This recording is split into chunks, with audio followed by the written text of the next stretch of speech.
صلوات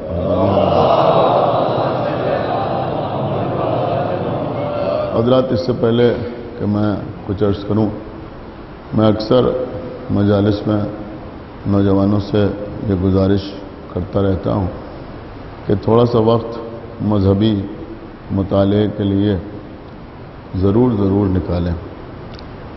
ہمارے بھائی سامنے بیٹھے ہوئے ہیں، انہوں نے انسٹاگرام پر شیعہ بک اسٹور کے نام سے ایک سائٹ بنائی ہے۔ آپ حضرات اس کو سبسکرائب کریں، جس میں تمام دینی کتابیں موجود ہیں۔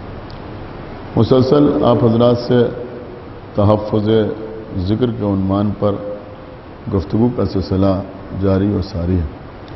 سورہ ہجر کی جس آیت کی تلاوت کا شرف روزانہ حاصل کر رہا ہوں، اس میں ارشاد رب العزت ہو رہا ہے کہ ہم ہی ہیں اس ذکر کے نازل کرنے والے اور ہم ہی ہیں اس کی حفاظت کرنے والے، اس کا تحفظ کرنے والے۔ عزیزوں، کل کی مجلس میں نے آپ کی خدمت میں یہ عرض کیا تھا کہ مولانا فرمان علی صاحب قبلہ، جنہوں نے قرآن مجید کا مقبول ترین ترجمہ کیا ہے اور وہ ترجمہ تمام مومنین کے گھروں میں موجود ہے، اس میں انہوں نے سورہ ہجر میں جہاں پر یہ آیت موجود ہے، اس کے حاشیے پر یہ تحریر کیا ہے کہ اس آیت میں ذکر سے مراد قرآن مجید ہے، لیکن بعض علماء نے تحریر کیا ہے کہ ذکر سے مراد ذات رسول ہے۔ اگر دامن وقت پر گنجائش ہوتی، حالات بہتر ہوتے، تو میں آپ کی خدمت میں عرض کرتا کہ میں یہ سمجھتا ہوں کہ ان دونوں ترجموں میں کسی قسم کا فرق نہیں ہے، اس لیے کہ حقیقت قرآن ذات محمدیہ کا نام ہے۔ ایک سلام محمد۔ تو بہرحال اگر مراد پیغمبر کو لیا جائے تو اس آیت کا ترجمہ اس انداز سے ہوگا کہ ہم ہی ہیں اس محمد کے نازل کرنے والے اور ہم ہی ہیں ان کی حفاظت کرنے والے۔ کل کی مجلس پر میں نے آپ کی خدمت میں یہ عرض کیا تھا کہ دنیا کے تمام مسلمان عید میلاد النبی مناتے ہیں۔ میلاد پڑھنے والے ہوتے ہیں جو میلاد خواں بھی کہلاتے ہیں۔ میلاد کے سلسلے کی کتابیں بھی بازار میں ملتی ہیں۔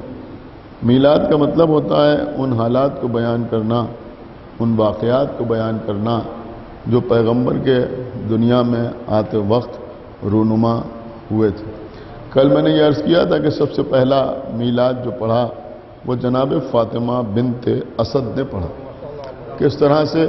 کہ جناب فاطمہ بنت اسد نے جناب ابو طالب کے پاس آ کے یہ بیان کیا کہ میں نے وقت آمد پیغمبر کیا حالات مشاہدہ کیے، اور جب انہوں نے وہ ساری کیفیتیں، وہ سارے معجزات، وہ سارے فضائل بیان کیے تو جناب ابو طالب نے داد کے ساتھ ساتھ دعا بھی دی کہ آج سے 30 سال کے بعد اللہ آپ کو بھی ایک ایسا ہی بیٹا عطا کریں گے۔ عزیزوں، مورخین نے لکھا، خاص طور سے سیرت نگاروں نے تحریر کیا اور ہمارے علماء نے شدت کے ساتھ تحریر کیا، جس میں شیخ صدوق علیہ رحمہ بھی شامل ہیں۔ انہوں نے تحریر کیا کہ جب پیغمبر دنیا میں تشریف لائے تو آسمان سے ملائکہ کا نزول ہوا، فرشتے کثرت سے زمین پر نازل ہوئے۔ انتہا یہ ہے کہ مسجد الحرام فرشتوں سے چھلکنے لگی، فرشتے ایک دوسرے کو مبارکباد دے رہے تھے، پیغمبر پر صلوات پڑھ رہے تھے، اظہار مسرت کر رہے تھے، ہر جگہ فرشتے موجود تھے اور پیغمبر کے گھر والوں کی خدمت میں تہنیت پیش کر رہے تھے، مبارکباد پیش کر رہے تھے۔ انہوں نے لکھا کہ فرشتے تو خوش تھے، لیکن ابلیس یہ منظر دیکھ کے بہت پریشان ہوا کہ زمین فرشتوں سے بھر گئی۔ ظاہر سی بات ہے کہ فرشتوں کو دیکھ کر ابلیس نہ پریشان ہوگا تو کون پریشان ہوگا؟ کہ شیطان پہلے مسجد الحرام کے قریب آیا، لیکن جبرائیل نے اسے مسجد الحرام میں داخل نہ ہونے دیا۔ پھر وہ غار حرا کی طرف گیا کہ غار حرا میں داخل ہو جائے، جبرائیل نے وہاں پہنچ کے اس کو بھگایا۔ پھر مسجد الحرام کی طرف آیا تو اس نے جبرائیل سے پوچھا کہ کیا بات ہے، یہ آج ایسے واقعات کیوں رونما ہو رہے ہیں، یہ کنگورے قیصر کے کیوں گر گئے، یہ آتش کدہ فارس کیوں گل ہو گیا، یہ حالات کیوں پیدا ہوئے؟ تو جبرائیل نے بتایا کہ آج اللہ نے اپنے آخری نبی کو دنیا میں بھیجا ہے اور ان کے آنے کی وجہ سے یہ معجزات، یہ حالات رونما ہو رہے ہیں۔ بہت توجہ کے ساتھ سنیے گا۔ تو ابلیس نے جبرائیل سے پوچھا کہ آج جو شخصیت دنیا میں آئی ہے کیا اس میں میرا بھی کچھ حصہ ہوگا؟ تو جبرائیل نے کہا کہ اس میں تیرا کوئی حصہ نہیں ہے، اس نبی میں، اس کی نبوت میں، اس کی رسالت میں تیرا کوئی حصہ نہیں ہے، تیرا کوئی شیئر نہیں ہے۔ تو ابلیس نے کہا کہ اچھا تو ان کی امت میں میرا حصہ ہوگا یا نہیں ہوگا؟ تو جبرائیل نے کہا کہ ہاں ان کی امت میں تیرا حصہ ہوگا۔ تو جبرائیل یہ کہتا ہوا بھاگا کہ پھر میں اس بات پر راضی ہوا۔ ایک صلوات پڑھے بر محمد و آل محمد۔ دیکھیں آپ نے شاید کچھ غور نہ فرمایا، میں آپ کی خدمت میں کیا عرض کر گیا۔ اس کا مطلب یہ ہوا کہ پیغمبر کی آمد کے روز یہ بات طے ہو گئی کہ رسالت میں، نبوت میں، سمجھ رہے ہیں آپ، ابلیس کا کوئی حصہ نہیں ہے، لیکن محمد کی امت میں ابلیس کا حصہ موجود ہے، اور الحمدللہ ابلیس کا حصہ مختلف شکلوں میں آپ ملاحظہ فرماتے رہتے ہیں۔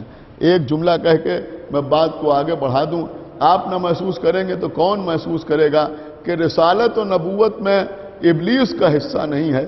اب اگر پیغمبر کے بعد کوئی ممبر پر بیٹھ کر، دیکھتا ہوں کیسے آپ سنتے ہیں، اب اگر پیغمبر کے بعد کوئی ممبر پر بیٹھ کر علل اعلان یہ کہے کہ کبھی کبھی مجھ پر ابلیس مسلط ہو جاتا ہے، کیا سن رہے ہیں آپ؟ تو ماننا پڑے گا کہ یہ رسالت کا حصہ نہیں ہے، امت کا حصہ ہے۔ ایک صلوات پڑھیں بر محمد و آل محمد پر۔ آپ نے غور فرمایا کہ یہ ماننا پڑے گا کہ اب ان کا رسالت سے یا نبوت سے یا محمد سے کوئی تعلق نہیں ہے، ان سے کوئی تعلق نہیں ہے۔ تو پیغمبر کون ہے؟ کہ پیغمبر ہے ذکر۔ تو اب غور کرنے والی بات یہ ہے کہ کیا اس ذکر کے بعد بھی کسی کو ذکر کہا جا سکتا ہے؟ سنیے عزیزوں، کتاب کا نام ہے اصول کافی۔ بہت توجہ آپ حضرات کی، کتاب کا نام ہے اصول کافی۔ یہ اصول کافی کوئی معمولی کتاب نہیں ہے، یہ اصول کافی وہ کتاب ہے کہ جو ہمارے مراجع کرام ہیں جن کی آپ تقلید کرتے ہیں، وہ تمام کے تمام مراجع جو استنباط کرتے ہیں، تو اس پہ سب سے پہلی کتاب جس سے حدیثوں کو اخذ کیا جاتا ہے اس کا نام ہے اصول کافی۔ اصول کافی میں تحریر ہے کہ ہمارے اور آپ کے 8ویں امام، امام علی ابن موسیٰ رضا علیہ السلام، ٹھیک ہے، سن رہے ہیں آپ؟ ہمارے اور آپ کے 8ویں امام، بہت دور تک یہ مجلس سنی جا رہی ہے، بہرحال جو حالات ہیں وہ آپ کے سامنے ہیں۔ جو لوگ آن لائن مجلس سن رہے ہیں، جہاں جہاں بھی مجلس سن رہے ہیں، بہت توجہ کے ساتھ سنیں۔ میں کوئی معمولی بات نہیں عرض کرنے جا رہا ہوں کہ ہمارے 8ویں امام سے کسی نے پوچھا کہ سرکار یہ فرمائیں کہ یہ جو سورہ عنکبوت کی آیت ہے، کہ سورہ کی سورہ عنکبوت، عنکبوت کہتے ہیں مکڑی کو، مکڑی والا سورہ قرآن مجید میں سورہ عنکبوت موجود ہے۔ چونکہ اس سورہ میں اللہ نے مکڑی اور اس کے جالے کا تذکرہ کیا ہے، لہذا اس سورہ کو سورہ عنکبوت کہا جاتا ہے۔ تو پوچھنے والے نے پوچھا کہ سورہ عنکبوت کی جو یہ آیت ہے کہ ان الصلاۃ تنہا عن الفحشاء والمنکر ولذکر اللہ اکبر، تو پوچھنے والے نے پوچھا کہ آقا اس آیت میں، میں ترجمہ آپ کی خدمت میں عرض کر دوں تاکہ بچوں کی سمجھ میں بھی آ جائے کہ ارشاد رب العزت ہو رہا ہے کہ بے شک نماز انسان کو فحش سے یعنی بے غیرتی سے، بے حیائی سے اور منکر سے یعنی گناہوں سے بچانے والی ہے۔ اس کے بعد کہا جا رہا ہے ولا ذکر اللہ اکبر، اور اللہ کا ذکر اس نماز سے افضل نہیں ہے بلکہ اللہ کا ذکر اکبر ہے۔ میرے خیال میں آپ حضرات نے باقاعدہ ملاحظہ نہ فرمایا کہ اللہ کا ذکر جو ہے وہ اکبر ہے، افضل نہیں ہے بلکہ اللہ کا ذکر اکبر ہے۔ تو اللہ کا ذکر ہے اکبر۔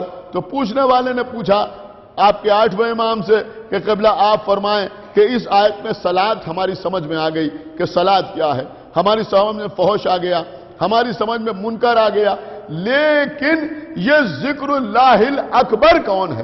یہ ذکر اللہ اکبر کون ہے؟ اب آپ میری طرف متوجہ رہیں تو آپ کے 8ویں امام نے دیکھیں اتنی دیر سے آپ کو سمجھا رہا ہوں کہ انا کا مطلب ہوتا ہے میں.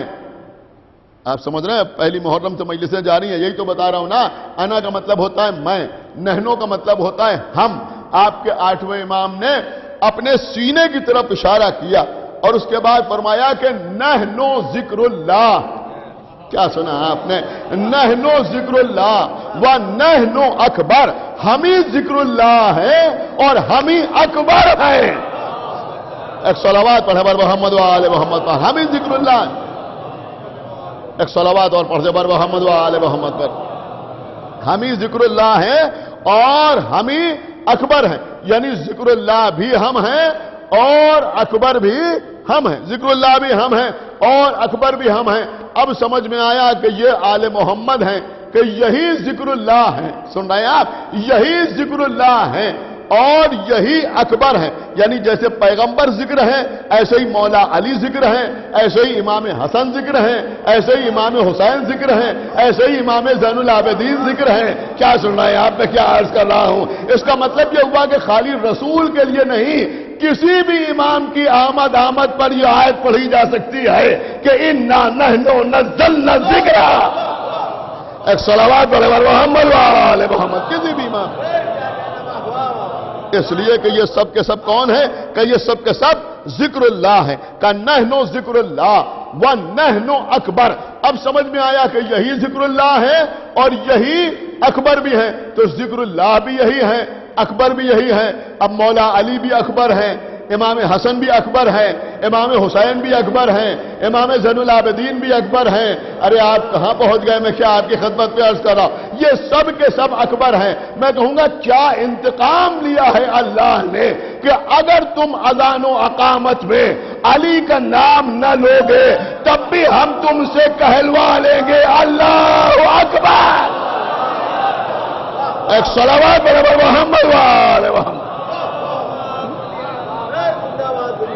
کم سے کم اس انداز سے تو تمہیں نام لینا ہی پڑے گا. تو نحنو ذکر اللہ، نحنو ذکر اللہ، ہم ہیں ذکر اللہ، ہم ہیں ذکر اللہ. ونحن اکبر، اور ہم ہیں اکبر. بہت سمجھدار مجمع میرے سامنے بیٹھا ہوا ہے. ہمارے اور آپ کے 8ویں امام ہیں، مامو رشید ہے. مامو رشید نے کہا عید کا روز ہے، کہ ہم چاہتے ہیں کہ آج عید کی نماز آپ پڑھا دیں. امام نے فرمایا کہ ہم سے نہ پڑھوا تو بہتر ہے. کہا نہیں، ہم چاہتے ہیں کہ آپ نماز پڑھا دیں. امام نے کہا ٹھیک ہے. عید کا روز عیدگاہ جانے کے لیے امام اپنے گھر سے نکلے. تاریخ میں سارے حالات موجود ہیں. امامے کا ایک سرا کھولے ہوئے، اس کو تحت الحنک کیے ہوئے. تحت الحنک کا مطلب ہوتا ہے امامے کا ایک سرا کھول دیا جائے اور اس کو اس طرح سے کندھے کے اوپر ڈال دیا جائے. اس کو کہتے ہیں تحت الحنک کرنا. امام اس طرح سے نکلے، پاں پر رہنا، گھر سے باہر نکلے. جیسے ہی گھر سے باہر نکلے آسمان کی طرف دیکھا اور فرمایا اللہ اکبر. دیکھیں پورا واقعہ نہیں عرض کرنا ہے، چند قدم اور چلے، پھر کہا اللہ اکبر. عیدگاہ کے قریب پہنچے، پھر کہا اللہ اکبر. لوگوں نے محسوس کیا کہ جیسے ہی انہوں نے اللہ اکبر کہا زمین کے ذرے ذرے سے اللہ اکبر کی آواز آئی. کائنات پہ نہ معلوم کتنے لوگ کتنی مرتبہ اللہ اکبر کہتے ہیں، لیکن جب امام ہشتم نے اللہ اکبر کہا تو لوگوں نے محسوس کیا کہ زمین کے ذرے ذرے سے اللہ اکبر کی آواز آئی. کلیجہ نکال کے آپ کی خدمت میں رکھ رہا ہوں. ارے بھیا یہ اللہ اکبر کی آواز اس لیے آئی کہ ساری کائنات کا اللہ اکبر کہنا اور ہے، اور جو خود ذکر اللہ الاکبر ہو اس کا اکبر. ایک صلوات بر محمد و آل محمد. مامو رشید کے سپاہیوں نے جا کے مامو رشید کو خبر دی کہ یہ تو بالکل ویسے جا رہے ہیں کہ جیسے اللہ کے رسول نماز پڑھانے کے لیے جاتے تھے. اگر آج انہوں نے نماز پڑھا دی تو تیرا تخت و تاج محفوظ نہ رہے گا. تو اس نے کسی کو بھیجا اور وہ آیا. آنے کے بعد اس نے کہا کہ آپ زحمت نہ فرمائیں، آپ زحمت نہ فرمائیں. جو ہر سال نماز پڑھاتا تھا وہی نماز پڑھا دے گا. میں کیا عرض کر رہا ہوں عزیزوں، بہت توجہ آپ حضرات کی چاہتا ہوں. امام وہیں سے اپنے گھر واپس آ گئے. کچھ غور بھی کیا آپ نے یا نہیں غور کیا؟ امام وہیں سے اپنے گھر واپس آ گئے. عید کا دن ہے, یہ بات اپنے ذہن میں رکھیں. امام وہیں سے اپنے گھر واپس آ گئے. میں ایک بات کہوں آپ کی خدمت میں, یہ نہیں کہا گیا کہ آپ نماز نہ پڑھیے, یہ کہا گیا کہ نماز نہ پڑھائیے, نماز وہی پڑھائے گا جو ہر سال پڑھاتا تھا. لیکن امام اپنے گھر واپس آ گئے.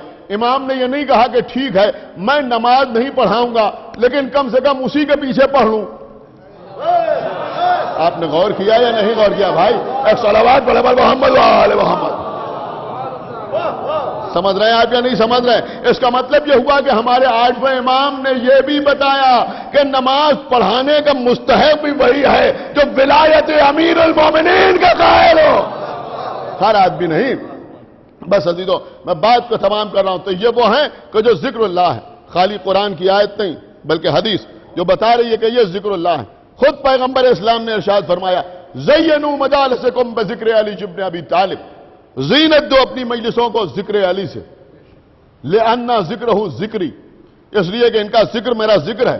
وہ ذکری ذکر اللہ, اور میرا ذکر اللہ کا ذکر ہے. دیکھیں یہاں بھی ذکر اللہ کا لفظ آیا, اور میرا ذکر اللہ کا ذکر ہے. اس کا مطلب یہ ہوا کہ اہل بیت کا ذکر ہی حقیقت میں ذکر اللہ ہے, ان کا ذکر اللہ کا ذکر ہے.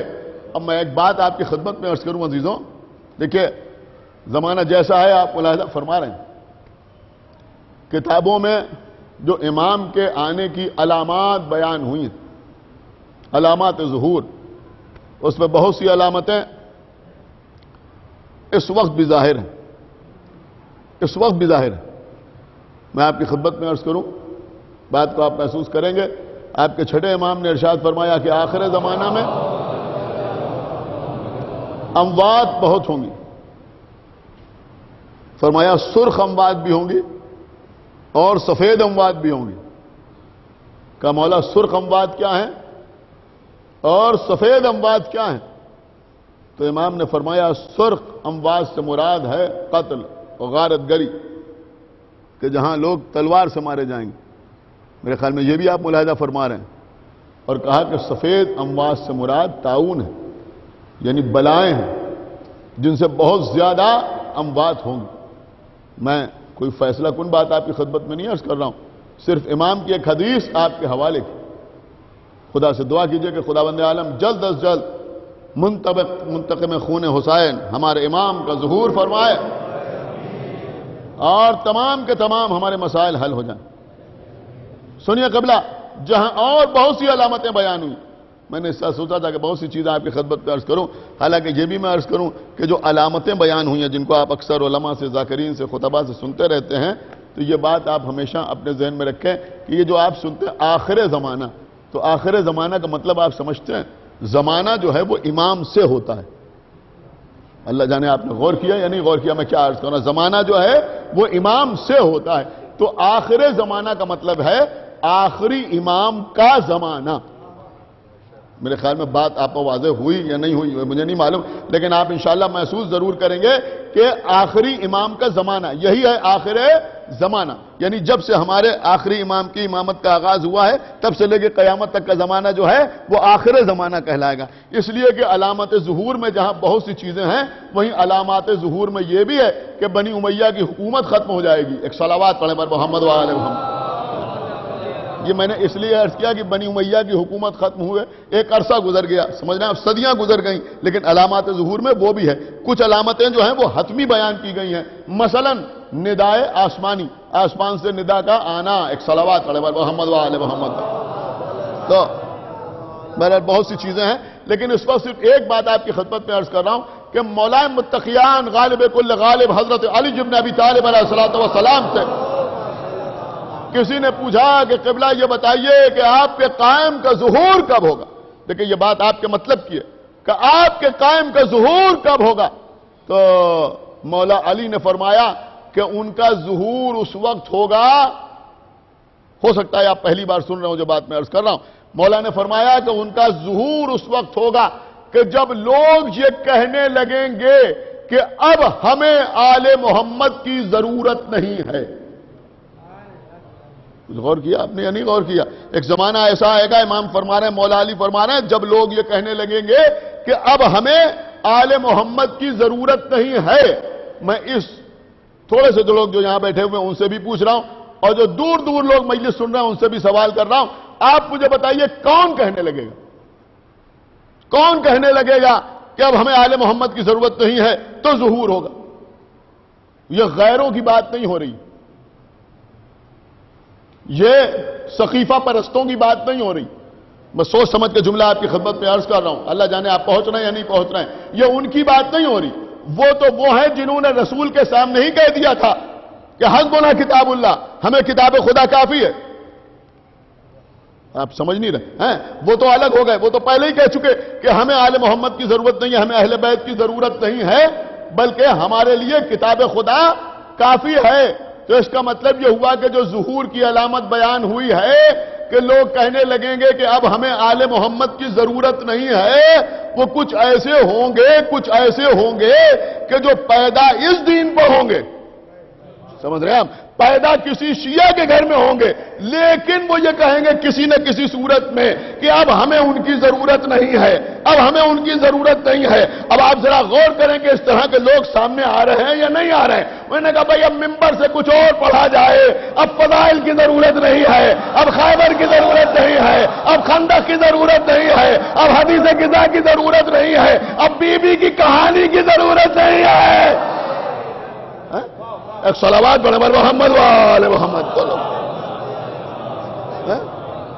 سمجھ رہے ہیں آپ؟ نعرہ حیدر، نعرہ حیدر، نعرہ صلوات.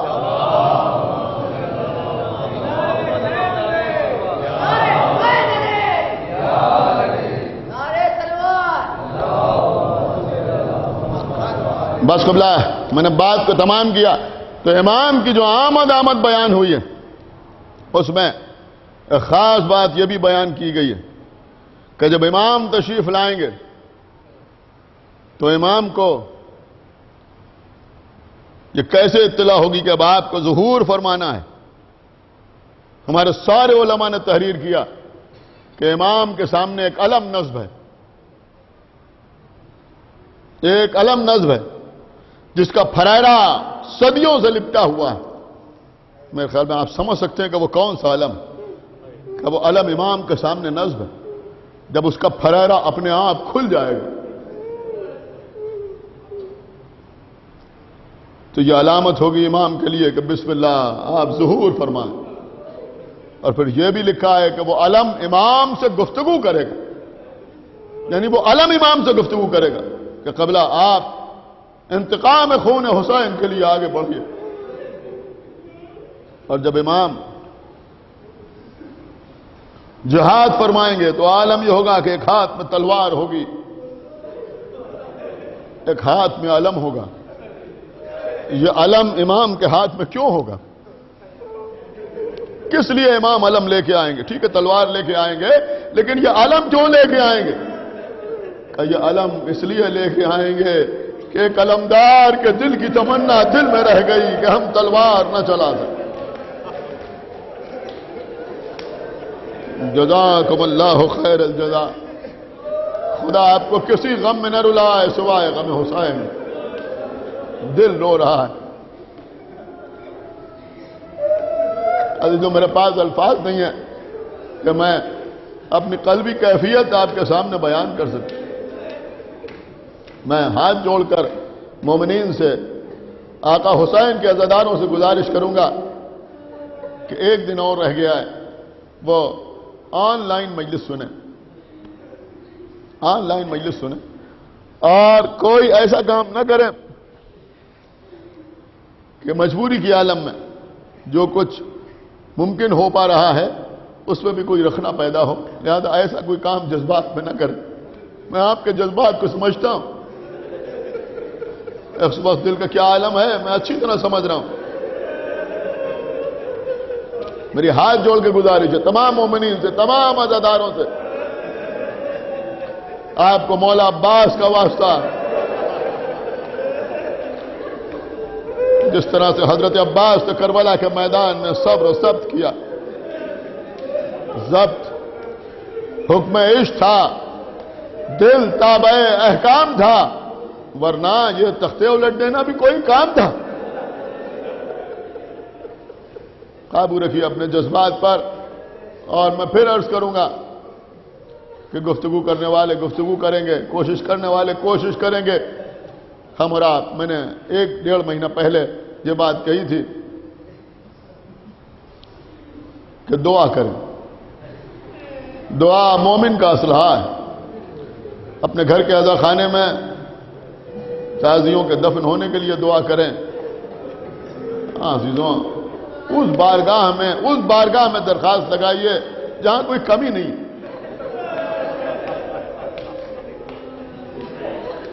یہ سمجھ لیجئے کہ ہمارے مانگنے میں کمی ہوتی ہے، ادھر سے عطا میں کمی نہیں ہوتی۔ رو رو کے دعا کریں جیسے بالکل اپنے لیے دعا کر رہے ہیں۔ یہ وقت ایسا نہیں ہے کہ ہم کسی آپسی انتشار میں مبتلا ہوں۔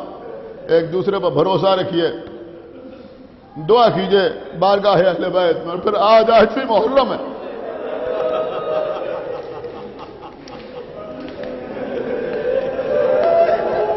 آج ہمارے گھروں میں حضرت عباس کی حاضری ہوگی۔ حاضری چکھتے وقت صرف یہ دعا کیجیے گا، مولا عباس ہمیں کچھ نہیں چاہیے، صرف حسین کی عزاداری چاہیے۔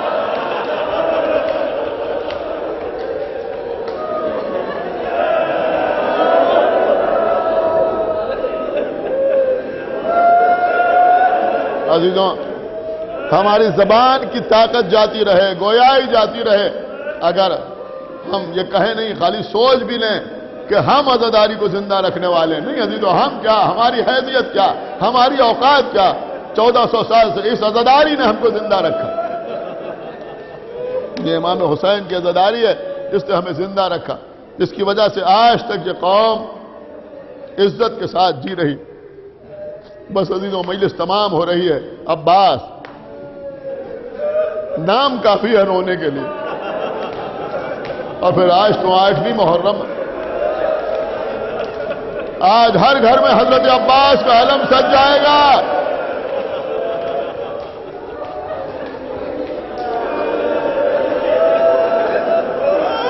علی کی تمنا عباس، زینب کا آسرا عباس، سکینہ کی آس عباس، ہمارے دل کی قوت عباس۔ سنیے عزیزوں،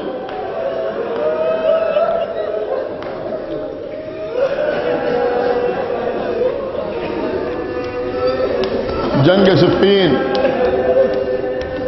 11 برس کا سن میرے آقا کا، تلوار چلائی، چہرے پر نقاب پڑی ہوئی ہے، لشکر سے آواز آ رہی، یا علی، ابھی تو آپ کہتے تھے میں جا رہا ہوں، کسی اور کو بھیجتا ہوں، اب خود چہرے پر نقاب ڈال کے چلے آئے۔ مولا کائنات کے خیمے کا پردہ اٹھا، علی خیمے سے باہر نکلے، لوگوں نے دیکھا یہ کیا بات، یہ بھی علی وہ بھی علی، قریب آئے، چہرے سے نقاب الٹی، ہادہ قمر بنی ہاشم، یہ ہے بنی ہاشم کا چاند، پشت پر ہاتھ رکھا، عباس کو لے کر خیمے میں پہنچے، اپنے ہاتھوں سے سر سے خود کو اتار کے الگ رکھا، زرہ کو علیحدہ کیا، کمر سے تلوار کو علی نے کھولا، آگے بڑھ کر باپ نے بیٹے کی پیشانی چومی، اور اس کے بعد کہا میرے لال، کوئی خواہش، کوئی تمنا آپ بتائیے، مجھے بیان کرنے کی ضرورت نہیں ہے کہ جو میدان میں تلوار چلا کے آ رہا ہو اس سے پوچھا جائے کوئی تمنا تو کیا مانگے؟ کہا بابا تھوڑا سا پانی مل جاتا، پانی سب موجود تھے، علی جس سے کہتے وہ آقا عباس کے لیے پانی لے آتا، مگر قمبر سے نہیں کہا، عمار سے نہیں کہا، محمد حنفیہ سے نہیں کہا، امام حسن یا امام حسین سے نہیں کہا کہ اپنے چھوٹے بھائی کے لیے پانی لے آؤ، بلکہ علی خود گئے، ایک کوزے میں پانی لے کے آئے، حضرت عباس سے ہاتھ آگے بڑھایا کہ پانی پئیں، رک جاؤ بیٹا، آج میرے ہاتھوں سے پانی پی لو۔ اللہ اکبر، میرے ہاتھوں سے۔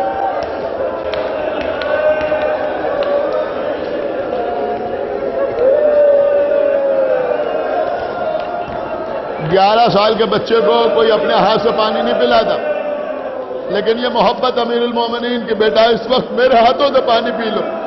میں ہاتھ جوڑوں گا، یا علی مبارک، یا علی بہت بہت مبارک ہو، آپ کا بیٹا میدان میں تلوار چلا کے آیا، پانی مانگا، یا علی آپ کے پاس پانی تھا نا، آپ نے اپنے بیٹے کو پانی دے دیا۔ ارے کربلا میں جب علی اکبر آگے کہیں گے بابا پیاس مارے ڈالتی ہے،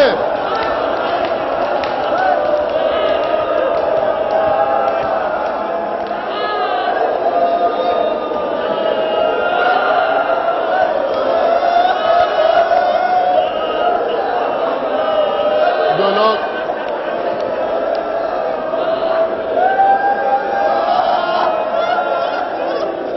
ایک بہت بڑا مجمع جو آن لائن مجلس سن رہا ہے، ان سے میں گزارش کروں گا، میں مسائل پڑھ رہا ہوں، کمنٹ نہ کریں، موبائل سامنے رکھیں، روئیں، پرسہ دیں، پرسہ دینے کا وقت۔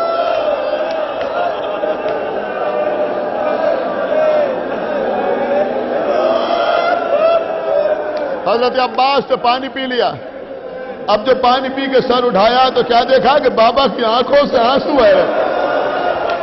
اے بابا کیا تلوار چلانے میں کوئی کمی رہ گئی؟ اے بابا آپ رو کیوں رہے ہیں؟ کہا بیٹا کمی کیسی؟ کہا بابا پھر رونے کا سبب کیا ہے؟ کہا بیٹا رو اس لیے رہا کہ اس وقت تم نے پانی مانگا، میں نے تمہیں پانی پلا دیا، کربلا میں تمہارے سامنے پانی آئے گا مگر تم پیاس سے مارے جاؤ گے۔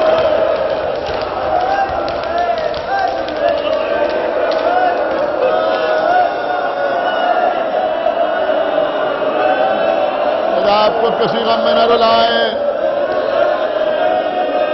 سوائے غم امام حسین علیہ السلام کی۔ بس کل ایک مجلس اور رو لیجیے عزیزوں، کربلا کا میدان، آقا عباس دریا پہ قبضہ، چلو میں پانی لیا، دیکھو پانی میرے قبضے میں ہے، گویا بتا رہے تھے پی سکتا ہوں پانی، لیکن کیسے پی لیں؟ سکینہ پیاسی ہیں، آقا حسین پیاسے ہیں، شہزادی زینب پیاسی ہیں، ایک پانی میں اس کو بھرا، عباس پانی لے کے چلے، خدا لعنت کرے، ملعون عمر سعد نے پکار کا کہا دیکھو حسین کے خیموں تک ایک قطرہ پانی نہ پہنچنے پائے، ورنہ کوئی ان سے جنگ نہ کر پائے گا۔ عزیزوں تیر اندازی شروع ہو گئی، تیر چلنے لگے، تیر چلنے لگے۔ جناب تصور حسین زیدی فرماتے ہیں تیر اتنے کھائے ہیں، عجب شعر ہے قسم خدا کی، جب یاد کیجیے گا روئیے گا، تیر اتنے کھائے ہیں تشنگی نے چہرے پر دیکھ لے جو آئینہ چور چور ہو جائے۔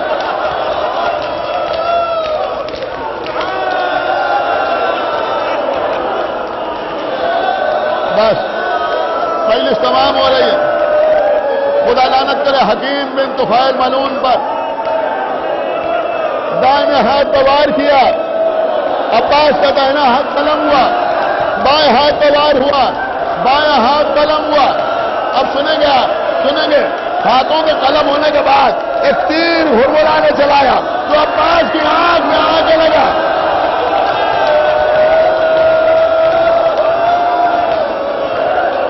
ایک دوسرا تیر مشق سکینہ پر لگا، گھوڑے کو موڑ دیا، اس لیے کہ اب مشق کا پانی بہ گیا۔ ہاں عزیزوں اب چاروں طرف سے دشمن ٹوٹ پڑے، کسی نے سر پر گول سے باہر کیا،